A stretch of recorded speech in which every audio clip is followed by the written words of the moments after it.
Okay, let's get started. If you only knew how many times I've said those words. Um, I've got a new computer that I'm working with to record these that I'm going to be using in the field and everything. I'll go into that maybe a little bit. But this video is about sharing with you an event I'm going to next week.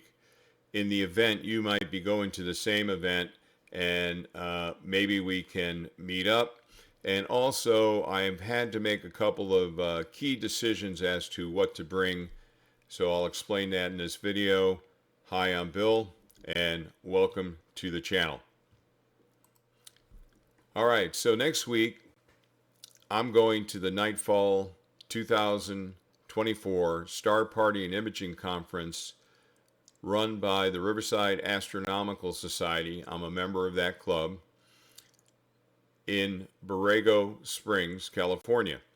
And it'll be held at the Palm Canyon Hotel and RV Resort. In the event, you will also be attending that event. I sure would like to meet you, say hello. I'll be in RV Site 140. So if you happen to be there, maybe drop me a comment that you'll be there in the comments. And I'd sure like to meet you and find out a little bit about you. Maybe we can do a video together or something.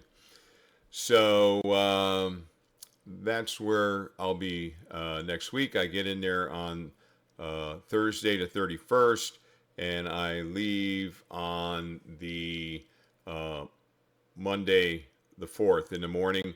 I may go up to Landers since it's just a couple hours away and it's on my way home. So if I'm feeling good and the weather's good, I may drop in there for a couple of more nights of imaging.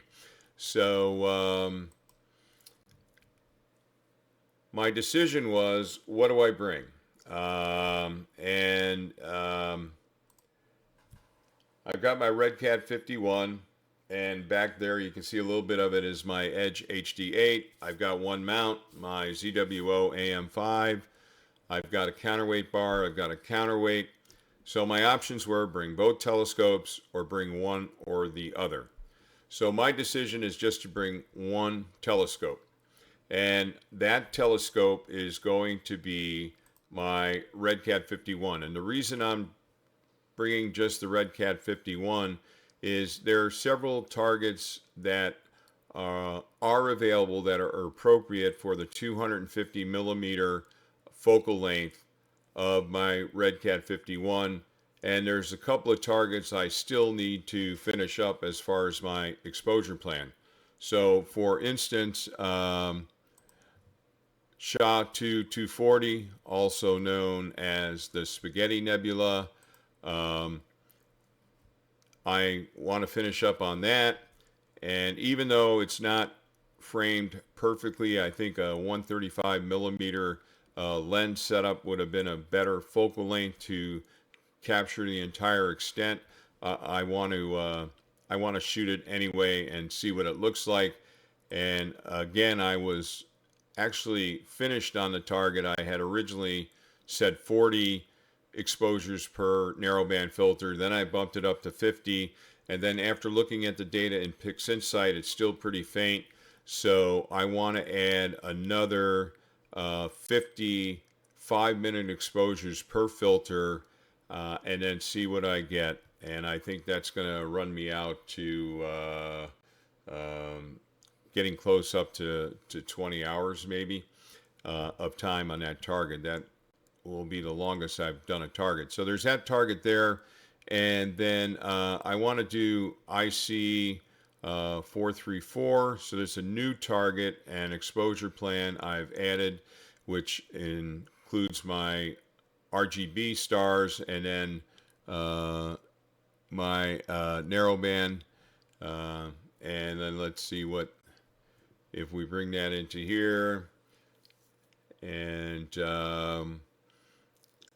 see if I've got this framed properly. If you're not using Target Scheduler and you're a Nina user, I strongly encourage you to take a look at it. So this is how I'm going to frame that that target. We got the Flame Nebula, we got the Horsehead Nebula, and then there's a couple other objects out here.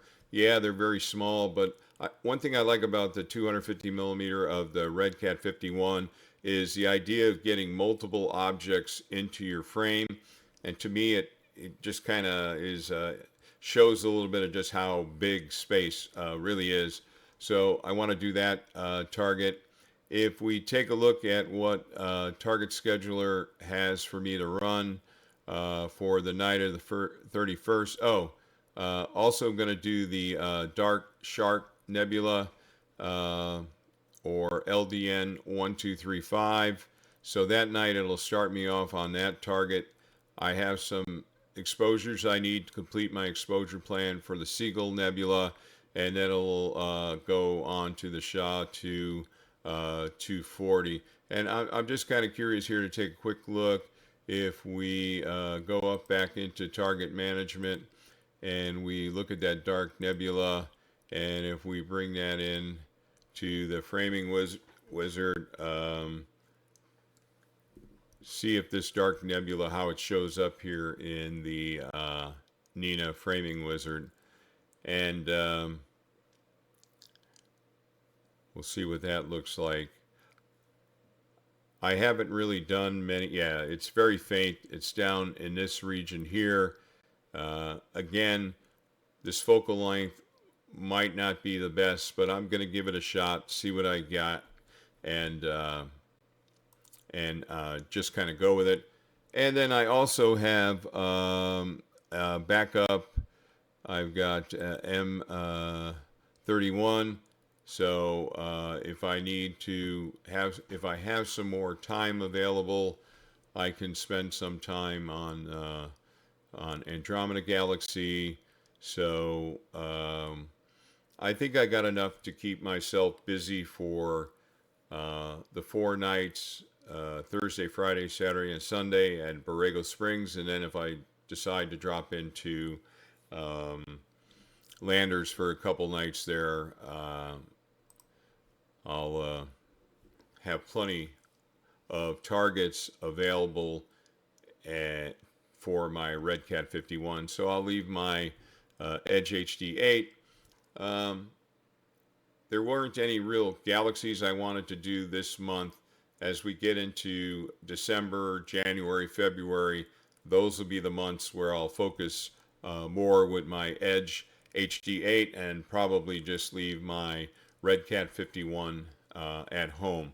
So that's basically what's going on. So if you happen to be going to Star Party next week in Borrego Springs, let me know. Drop me a comment. Let's find some way to meet each other. I'd sure appreciate it.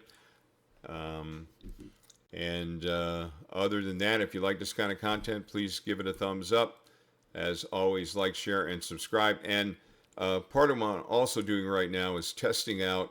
I recently purchased a Microsoft Surface Studio 2 laptop. That's what I'm using right now. This is the webcam quality on the Studio 2. Somewhere in Zion last week, I was out in Zion and Death Valley. I lost my Samsung tablet, and so I had to have a replacement. And so I landed on the Studio 2, and so far I've got DaVinci Resolve loaded on it. I got OBS Studio that I'm using to capture this audio and camera, and I also have Pix Insight loaded on the Studio 2, and so far performance looks pretty good. And power consumption, when I'm just using the remote desktop connection to connect to one of my mini computers, it's only consuming 38 watts, which is nice. Again, as a traveler where we bring our own power via power stations and everything, it's always nice when we have equipment where the power draw is lower to try to extend the life of the power stations and everything. So again, thanks for dropping into the channel. Again, if you like the content, please give it a thumbs up. As always, like, share, and subscribe. Other than that, hope to see you at Nightfall 2024 in Borrego Springs if you happen to be going there. If not, clear skies.